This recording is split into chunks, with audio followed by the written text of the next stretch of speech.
Steidzoties savās ikdienas gaitās, vairums iedzīvotāji nedomā, vai maciņos ir lati, eiro vai kāda cita valūta. Galvenais, lai tās būtu vairāk. Citādi ir ar uzņēmējiem. Juris ir biznesā jau kopš 90. gadiem un pašlaik sevi sauc gan par ražotāju, gan tirgotāju. Kā ražotājs, kurš savu produkciju arī eksportē, viņš pievienošanos eirozonai atbalsta.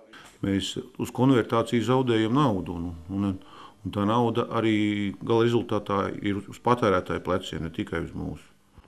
Tas nozīmē, ka varētu no šīs puses raugoties kļūt zemāks cenas. Jā, tieši tā.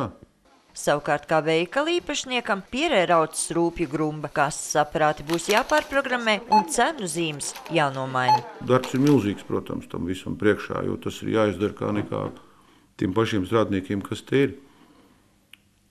Un to jau neviens neatmaksā.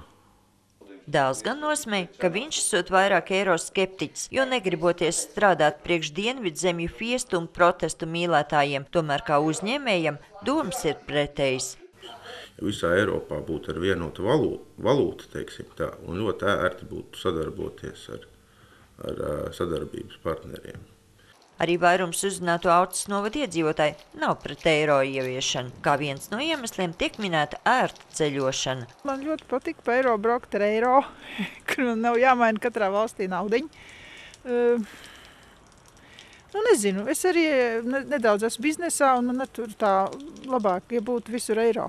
Daudzi gados vecāki ļaudis gan vislabprātāk paliktu pie lata, gan tāpēc, ka māc bažas vai pēc eiro ieviešanas cenas veikalos nekļūs augstāks, gan tāpēc, ka tas ir simbols neatkarīgai Latvijai.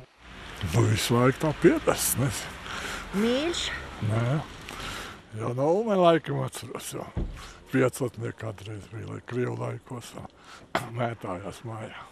Tomēr arī viņi saprot, ka mēs nevaram palikt kā baltie zvirbuļi, ja kaimiņi Igauni jau pievienojušies eirozonai, un par to domā arī brāļi lietuvieši. Liekas, ja mēs esam Eiropas Savienībā, tad kāpēc tad, cik ilgi mēs pie tiem latiem turēsimies? Sandra Leitāna, Andris Pāns, TV Spektrs.